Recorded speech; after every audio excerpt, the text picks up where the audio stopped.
In this drawing, we're going to learn where the major deserts of the world are located, and we'll also find out some reasons why they might be located in those places. So first we're going to find out where the deserts are. And we're also going to put in some rainy areas and some temperate areas as well. And we're going to use colors to code these areas. And you'll need 3 colors for the map. Actually, you'll need red and blue for making warm and cold currents. So don't use these colors to color the continents. Those are going to be our arrows. So you'll need something like a yellow or tan or orange for deserts, and maybe some kind of a green for rainforest areas. And then I'm going to use kind of a reddish brown for my temperate areas.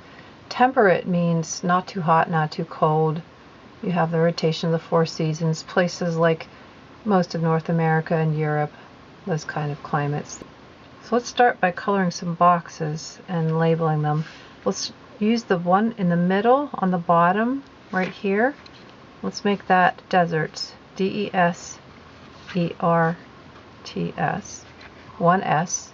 If you have 2 S's, that means dessert, as in the food, so just 1 S for desert. And this one over here on the top, let's make this the rainforests, 2 words. And then the box on the bottom will be our temperate areas, T-E-M-P-E-R-A-T-E.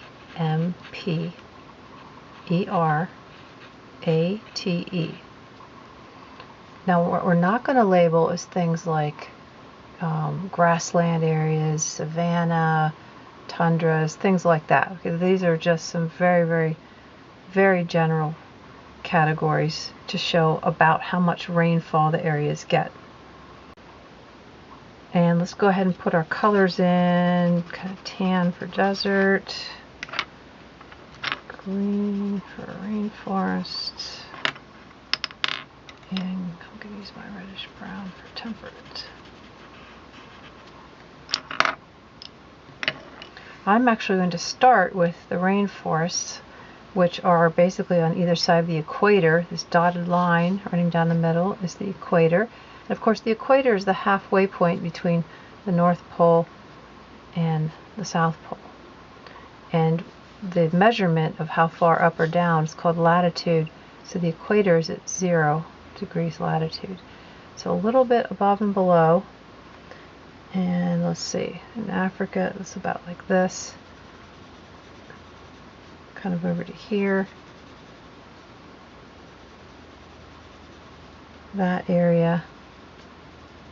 And a little bit over onto the coast like that, at the bottom of that part. And over like that. Either side of the equator, basically. And there's like a little spot down here, funny spot because it's some mountains. You want to put it in, but the main point of this is that it occurs on either side of the equator. A little bit along the coast because it's nice and wet there. And then over here in South America, we have this whole area is the famous Amazon, the Amazon rainforests, like this. Kind of up into here, and there's also some rainforests that go up into here like this. This is a pretty wet area. The ocean on either side there gets pretty wet.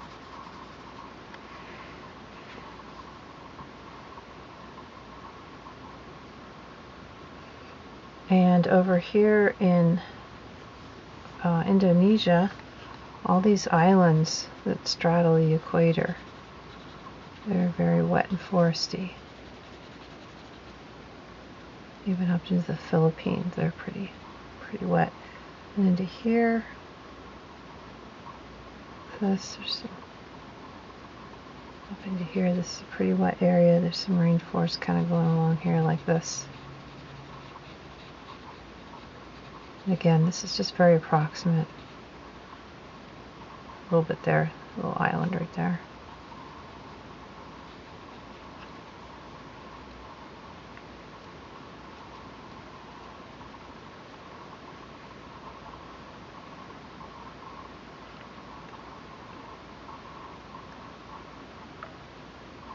And then let's do the deserts next. Start in Africa and put in the Sahara Desert, which goes basically all across the middle here. This is all desert. A huge portion of Africa is desert. In fact, the amount of desert in Africa is practically as big as the entire United States. Across here, down into here.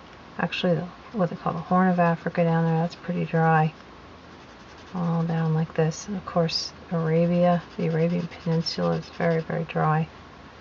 Up into here, over to here. And a lot of this area is dry. Into here. A lot of desert. Actually, it's cold desert. This isn't like Sahara Desert, but it's cold. But there's a lot of desert over into here. Very cold deserts.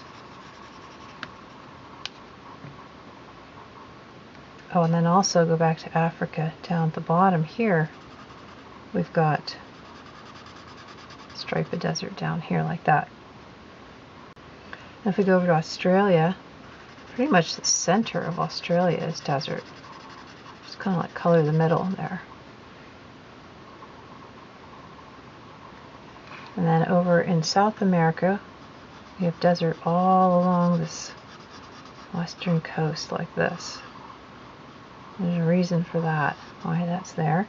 And then this part down here, basically the bottom, it's very dry. Again, it's a cold desert. It's very dry, cold. And then up in North America, all this Mexican area, Baja, that little tiny thing that sticks down the old finger, Baja, California, that's dry. Into California, up through these western states like this. Like that. A lot of desert there. And then for the temperate areas, it's pretty much the stuff in between. This area, is it too dry? Is it too wet?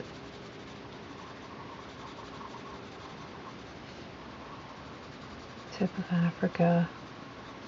I think Madagascar is fairly temperate, although there may be some rainforest on there. I think Madagascar varies between temperate and rainy. You could put a little bit of green on it. I think it's kind of a mixture of temperate and rainy. And then a little bit here, we get some little temperate areas along the coast, top of Africa there. It's mainly pretty dry up through Egypt. It's pretty dry all the way up through there. And then over in South America, we've got temperate areas all through these countries. Relatively temperate. A little bit on the coast temperate. And then most of the United States is all temperate. I know Florida gets kind of hot, but I don't think it really qualifies as rainforest. It's still considered temperate, which is very warm. All the way up into Canada. Pretty high into Canada, although then you start getting to really Arctic territory up there. And we're going to leave the Arctic white for obvious reasons. It could be white. Europe. All of Europe's basically temperate. Maybe the very bottom of Scandinavia could be temperate. All through here. Area under the Black Sea. Middle of Russia. Really temperate all the way over this part. Japan is temperate. Korea is temperate. The bottom of China, temperate. And some of India also. I think India has a little bit rainforest, probably right here, maybe a little bit wet. I think there's still a couple green areas in there with some jungles. But it's mainly temperate. It's not rainforest like the Amazon is. It's more temperate. And then the outsides, Australia, are temperate. A lot of grasslands, things there. And New Zealand is temperate also. Tasmania.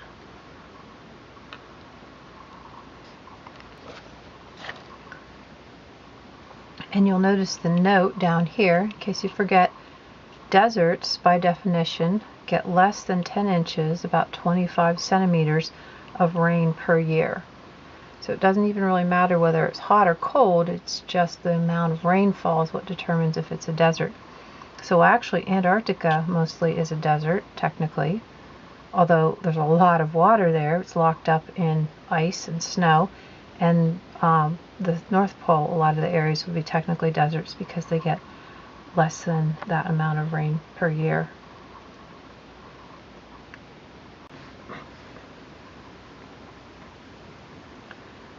Now we're going to look at some reasons why the deserts are in these particular locations. And for the first reason, we're going to use this side of the page. I think I've given you enough. It's going to be a little bit tight, but I think there's enough there to draw what we need to draw. So let's draw it first, and then we'll go back and write about it up on those lines. First thing I want you to do is draw the sun as a little yellow thing off to the side. Of course, in reality, the sun is huge and very far away, and this is a very inaccurate picture of the sun, but it will give us the correct idea. So just make a kind of piece of yellow circle coming in like that, and then give it some nice shiny lines so we really know it's the sun. And of course these lines represent the lines of electromagnetic radiation, the heat and light coming out of the sun. And the angle at which they're coming out is actually significant and is what causes this phenomenon we're going to draw and talk about. So the radiation comes out from the sun like in straight lines like this.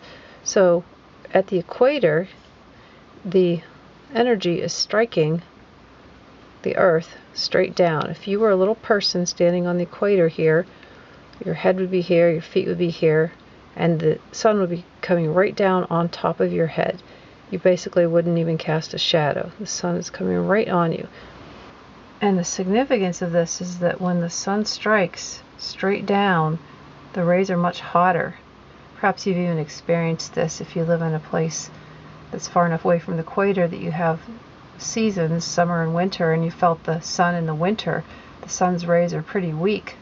They feel sort of warm, but not nearly as warm as the rays of the sun in the middle of the summer. So you get a lot of heating going on here at the equator. It warms the air, it warms the water. This is where you get the most heating going on. So when it warms the air is going to rise. Warm air tends to rise, and so you're going to get rising air here at the equator.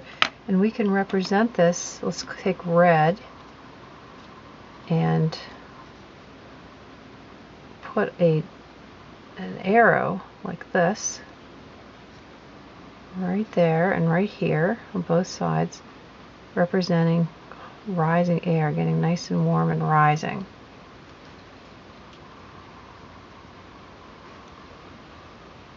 And then it's not going to keep going up forever.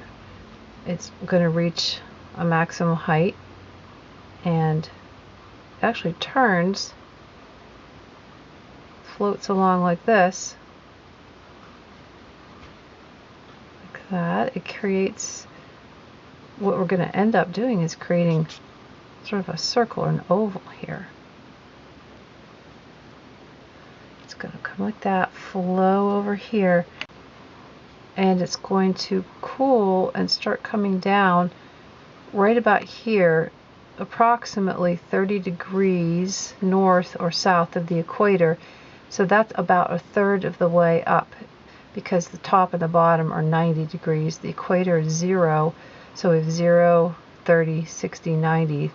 It's 1/3 of the way. So about 1/3 of the way up is where you're aiming for. And we are going to make like an oval here, like this. Now I'm going to switch to blue because it starts cooling. cooling, and cool air falls, and it's going to start to fall somewhere in this area, and then run along the surface like that, and it creates a circle. Let's do that on the other side as well.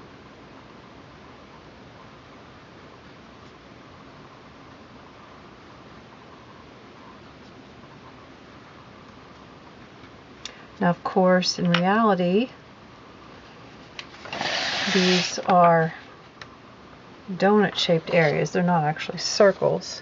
Let me show you this picture. Remember, the Earth is three-dimensional, so these things are like these donut-shaped areas that go all the way around, and we've just cut a slice into it. And so we're just drawing this like right here, but this is the same thing, right? It goes all the way around. So we're just showing this one slice, but don't forget that it would be going around like this all the way around. And the name of these things, they call them cells, and it's nothing to do with biology or criminology or anything. It's just like a unit, a thing that stays together, and it's named after somebody named Hadley. So they call it a Hadley cell, and you can either write inside here, if you can write real small, or you can point to it and use the space. I'm going to try to use the space in here. Hadley is Hadley, Hadley cell, and then over here.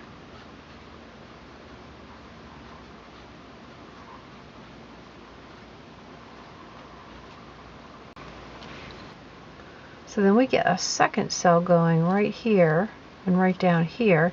And to get this one going the right direction, if you just take a blue and you just make kind of a mirror image like this, an arrow coming like that,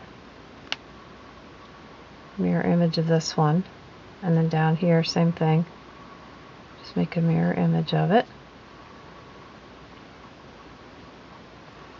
And then that will go along like this, and as the air travels past the relatively warm ocean, it's not as warm as at the equator, but it's relatively warm compared to the poles it is, then it's going to start coming up.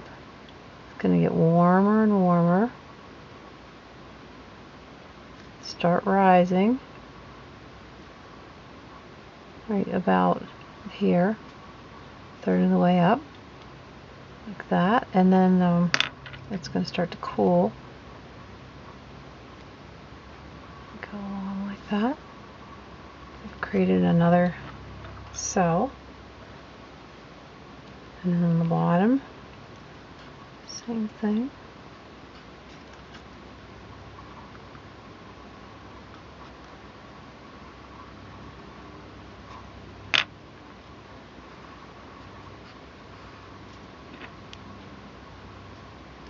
And then the name of these two cells, sometimes they call it the mid-latitude, but you also see it labeled as the ferrule, F-E-R-R-E-L,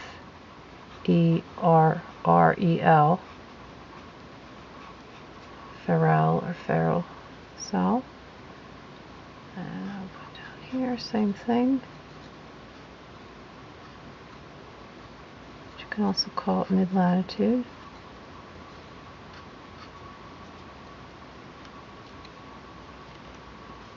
And then we have one more at the top and bottom here. It's going to go kind of right in here. It's going to kind of get pointed like this down here, aiming for the pole.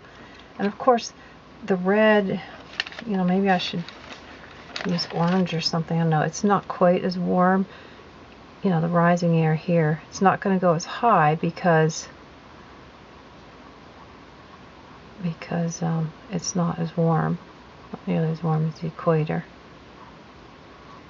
But we have some rising. And then a short turn there like that.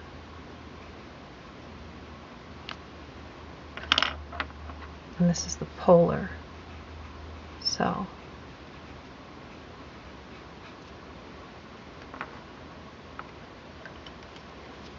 And then same thing down here at the bottom. Same deal. Now you make sure that these circles are going in opposite directions. Imagine that they're gears. If you've watched gears mesh, how gears go like this and they turn, they're going the opposite ways because they're meshing like that. So your cells here are going to be turning in opposite directions, very much like a gear.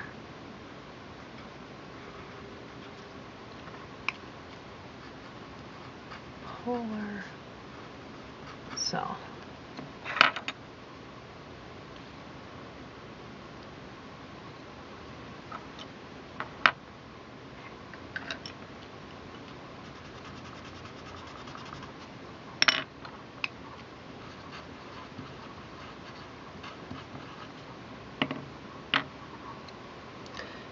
And let's label down here. Use these two boxes to label warm and cold currents. Now, if we just use the word current, we don't say whether it's water or air. We can use these same colors also for our water currents. So let's just say warm currents and cold currents.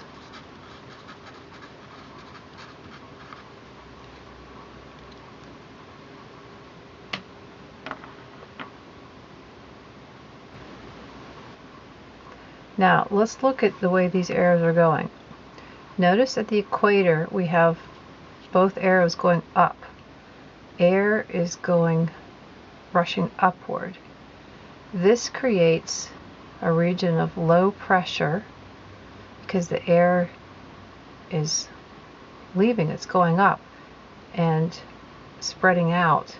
And so the air is slightly less dense, creating lower pressure. And then the opposite is happening right here where we have arrows coming down. Just sort of imagine air pressing down, all the air falling and pressing down on the earth. So we have areas of relatively high pressure, air packing down hard on top of you, creating high pressure. And then up here we have another area of low pressure where you'd have the arrows going up again, so we'd have more low pressure. So right here we have this area of high pressure right about here across the whole globe.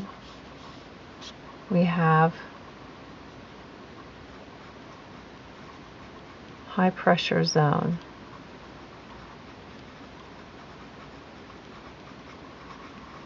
Because of those arrows coming down like that.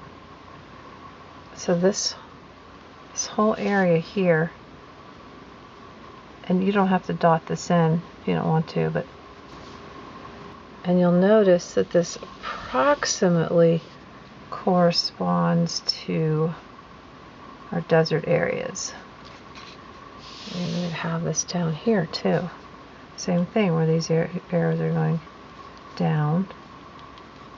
Now this doesn't perfectly explain all the deserts, right? It does explain very well, let's say the Australian desert, Sahara Desert. So we're going to write in number 1, high pressure zones. And keep your letters fairly small because we're going to write some more here. High pressure zones around 30 degrees north. So 30 degrees north is about 1/3 of the way up to the North Pole, and 30 degrees south, which is about 1/3 of the way down to the South Pole. Latitude, Latitude,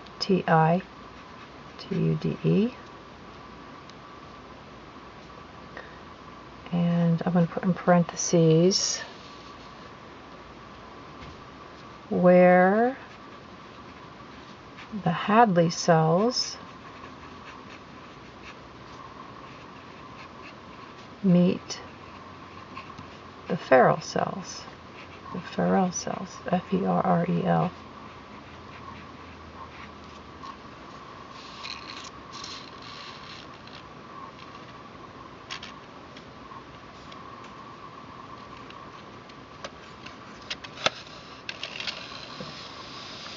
So that's our first reason. Second reason, I suppose we could go ahead and we could write it and then we'll draw it. I'm going to do this one the other way. We have cold ocean currents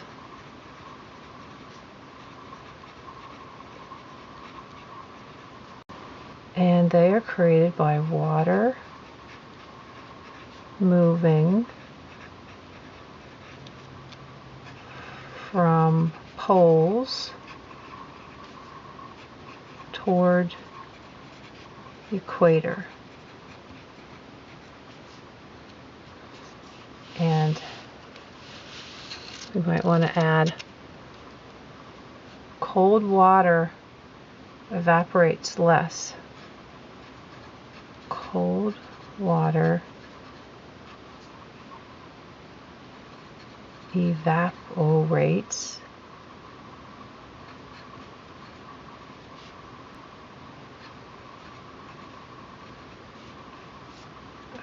cold water evaporates into air less. That makes sense. You get less evaporation. Hot water goes into the air very easily. You get a pan of boiling water and you can just see that steam. You can just see that water leaving going into the air. Very, very cold water tends to stay put. Doesn't escape up into the air. So these very cold ocean currents are going to put less moisture into the air. The ocean around the equator is very warm and you're going to get a lot more water going into the air. And let's start right here in the middle of the map with an area that you may already be familiar with, the Atlantic Ocean. We've got some warm currents coming like this direction along the equator, like that. And up like this. Basically the water is going to go in a circle clockwise like this in the ocean. Basically it's going to go like that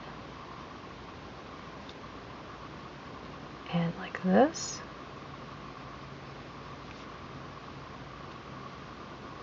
and up here it's going to make the famous Gulf Stream as it comes up basically past the Gulf of Mexico, going up like this. We call it the Gulf Stream. We could even label it. Take a pencil. The famous Gulf Stream.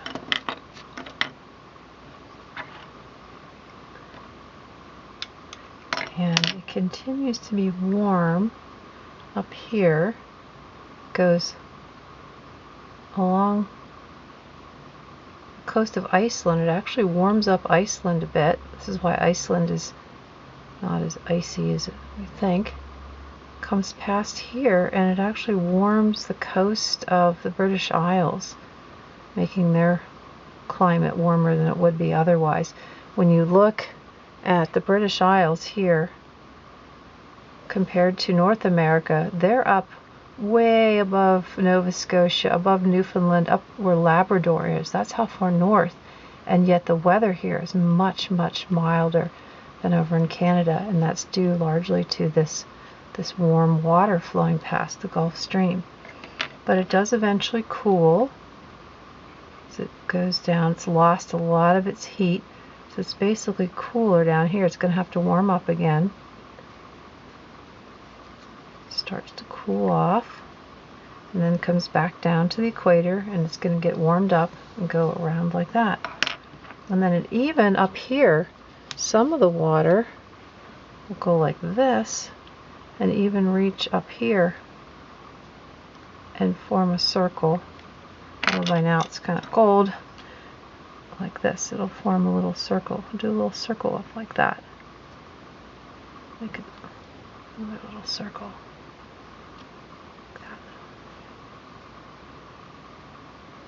And then we get some water flowing in around here. Get a little circle of water going in here, but we're not going to worry about all the little minor things. These are just major current areas. So let's do a matching thing. Down here, we're going to have the same thing happening. We're going to have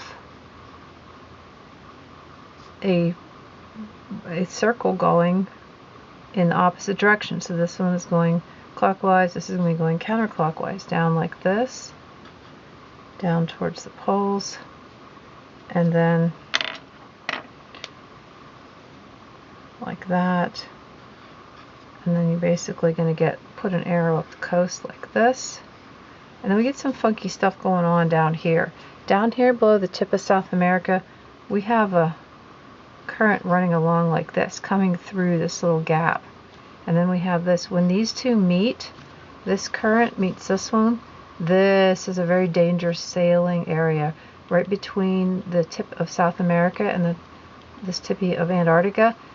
This is a very dangerous place to sail. Lots of storms, choppy seas, because we've got these two currents kind of meeting here.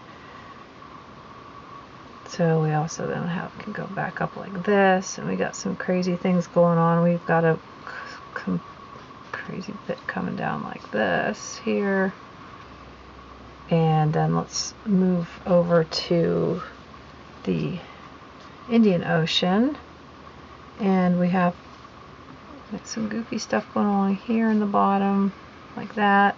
And then we have like some stuff going on like this, crazy currents going like that, going on like this, around like here, and over to the other side of the world like that. Alright, and most importantly, finally, it makes it up like this.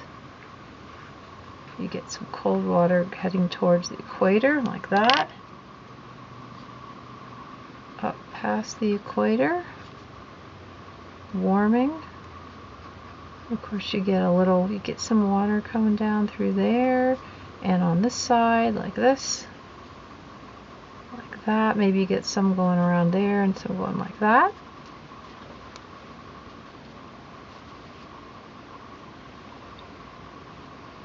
You get some neat little things happening in here like that. You get a little circle going in here like this, round and around, and then another one in here like this. Get another little circle going in there.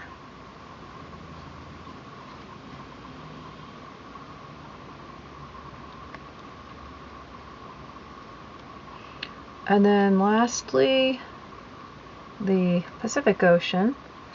I guess since we're over here, we'll do this part of it first. You've got some going like this, up along here, like that.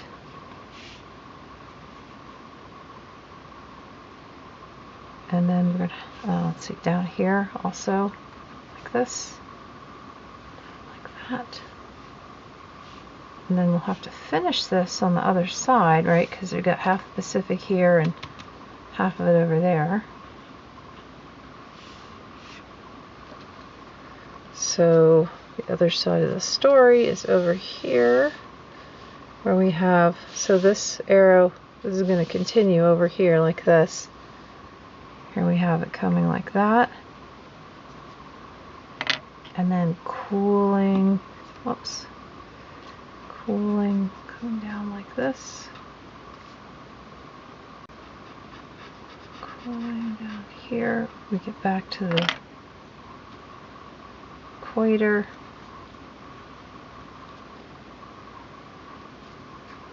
Okay, so this circle is connected to this one, right? There, there. Then come back on the map here, like that. Of course, if we look at it with the globe, there's the Pacific, it means it's going like that. Right? And we're just seeing that part there and that part here. It goes like that. And then down here, if this is going this way, then we're going to see this that way.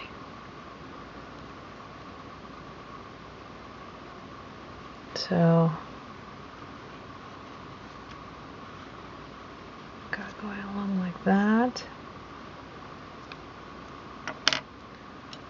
And up along the coast of South America, and this is super important for this desert, we have cold water coming up from the poles along this western coast of South America.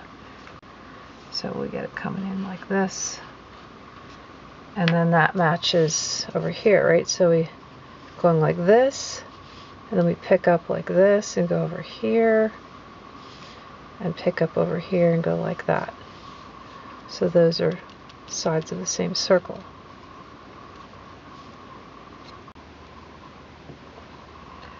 Now, which deserts are very much affected by cold ocean currents? Well, I know for a fact this one is right here. Along the coast of South America, we have the Atacama Desert, and that's very much affected by this cold current coming up along the coast. That factors in significantly to that desert. We also have here in Africa, the Kalahari is located next to a cold ocean current. And we may have that going a little bit over here in Australia, although we also have this high pressure thing going here. So maybe the cold factors in a little bit, but it's also in this high pressure zone. And over here we've got, let's see, the cold currents coming across here, maybe a little bit, but I think mainly this is affected by this high pressure zone. And same here in North America. We might have a little bit of effect from this current, but I think more significantly it's in this high pressure zone. Also, we have the Rocky Mountains that figure into some of it, creating a bit of a rain shadow, which we'll get to in number 3. Now we need to draw and label something called the prevailing winds. Let's start by looking at this picture. Actually, I think I'll zoom in a little bit there. Okay, so here we have pink arrows showing you the general direction that the winds blow. So I'm going to look here. I live in this region right about here, and I see that the arrows are going in this direction, sort of the northeast direction. And I can tell you that when I check the weather report and I look at the little radar that animates the way that the weather is moving, and you see like green blobs for rain clouds, in general it's true that they do move kind of up towards the upper right corner of the screen like that. That is definitely most of the time the way the weather comes in. Now, this isn't to say that the wind never ever blows in another direction, because of course sometimes you do get winds occasionally coming from a different direction, blowing in the wrong direction. That happens occasionally. But in general, overall, as a general pattern, the winds tend to go like this. So we see that the prevailing winds go in stripes that are in the same areas as those Hadley cells. Right, so we have this would be the Hadley cell, this would be the Ferrel cell, the polar cell, but they generally correspond to these pressure cells.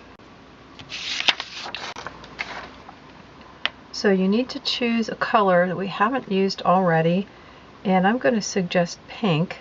I don't want to make this color really overwhelming so it doesn't add confusion to the drawing, because we already have a fairly busy drawing. There's a lot going on here with arrows. But I'm going to try pink. You can see I've filled in my box here. Pink, and then I've written Prevailing Winds, Prevailing.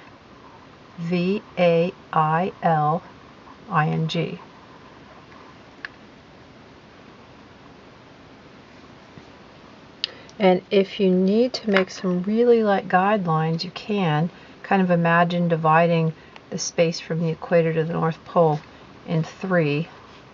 Imagine dividing it thirds, and you can sketch out just very, very lightly, just for your own use there. You could put a few light guidelines. You don't have to. If you think you can get it about right, it's fine. And then we'll start with this first section that corresponds to the Hadley cell, north of the equator. Now, there's a lot of space here that you could use. You can use the blank area in the ocean. You can draw a couple lines on the continent if you want to. You can kind of like sneak them in where you want to. There's no one correct place to put them, and there's not a certain number of arrows you need to use, so you don't have to copy exactly what I'm doing. But in general, in this first section, north of the equator, the winds tend to go like this, that direction. Okay, so you want to add some lines going like this, there, and then like that, across Africa, and maybe like this. I don't know, that's kind of small there to get in an arrow. You can work one in there right here, and here, here.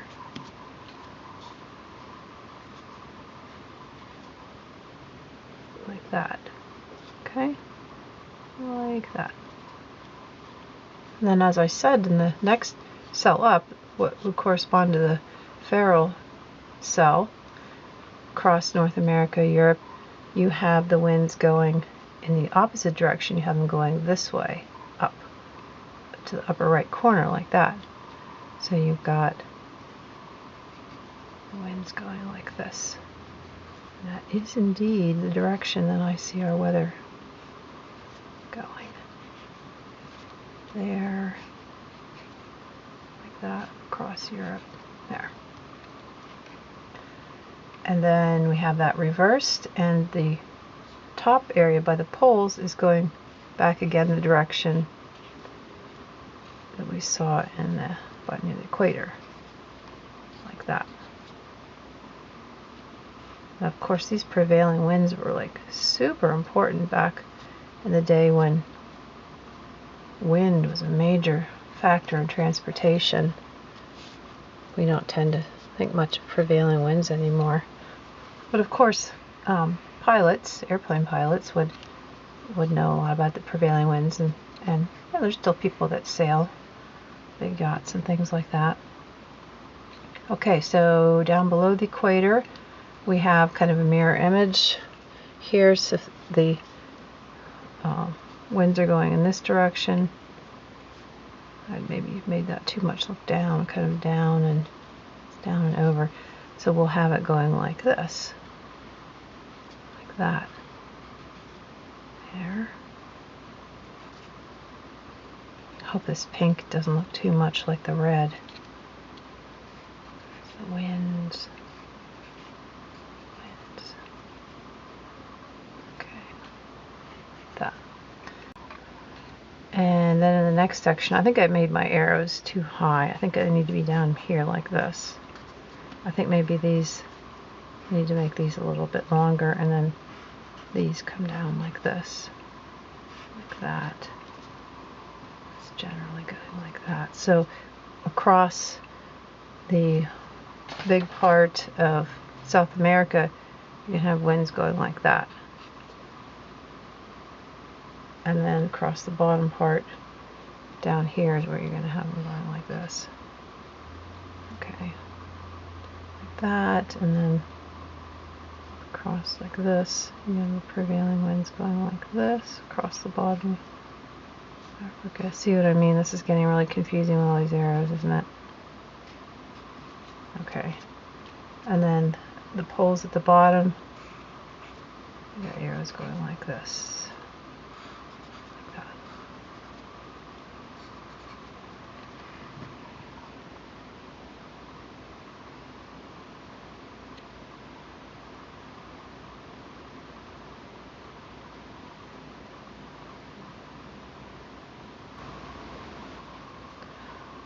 So what is the significance of the prevailing winds? Well, they help to create something called rain shadow deserts. And a good example of this is down here, South America, and up here, North America. You see we have prevailing winds going like this, and even down to here we have prevailing winds coming across like this, across this part of South America. And we have the Andes Mountains, if you want to put in a mountain chain that runs all the way down like this. It's actually kind of follows the Rockies. We got the Rocky Mountains up here. It's kind of one continuous mountain chain all the way down to Earth like that. So we have warm, moist wind over here that has picked up a lot of water from the rainforests and from the temperate areas. What happens is the prevailing winds take that warm, moist air towards this mountain chain, and then the air has to go up to get over the mountain. And these mountains are very high, and so as the air is forced upward by the shape of the mountain, it goes up and the air cools, and it can no longer hold all that moisture, and so it falls as rain. So this side of the mountain over here is going to be very wet because the air is giving up all its moisture. So then the air reaches the top of the mountains and then starts going down the other side. But once it's on the other side, it's already lost all of its moisture. It dumped all of its moisture over here, and when it comes down on this side, it's very, very dry.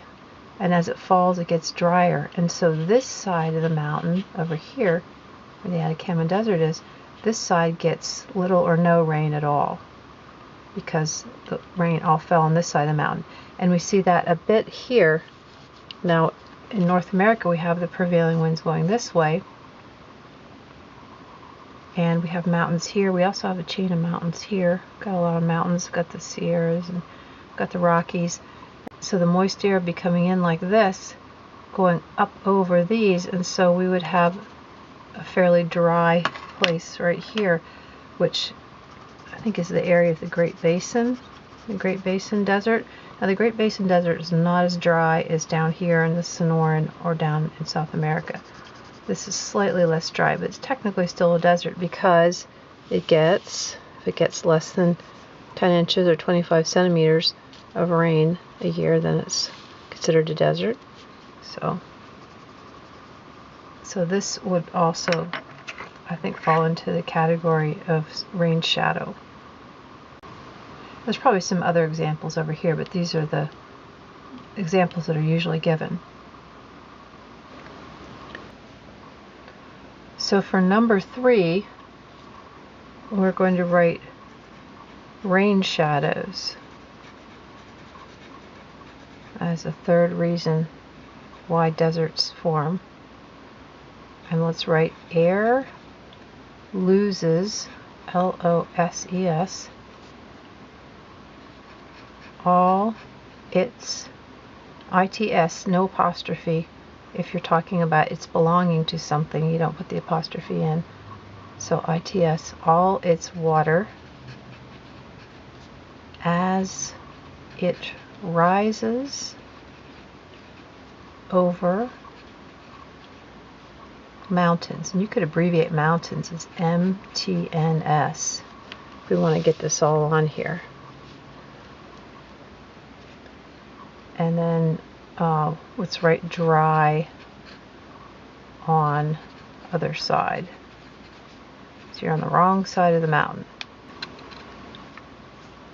And I think we have enough space here to make just a little diagram. If we can make a mountain right here, like this, or make some water, make some ripples, and then it turns into land. Have a little mountain like that. And then we can write wet air coming across the water, across the ocean. And then it goes up over the mountain, and you can put a little rain cloud here with some rain falling on this side of the mountain. And then up and over, and then write dry air on the other side. Let me see if I can zoom in, show you a little better.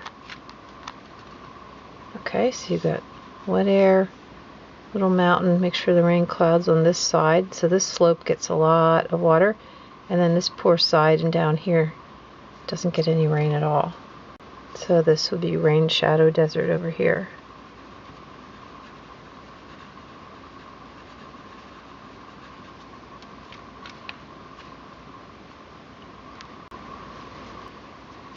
And then we could add a number 4 right here. Let's write interior of continent.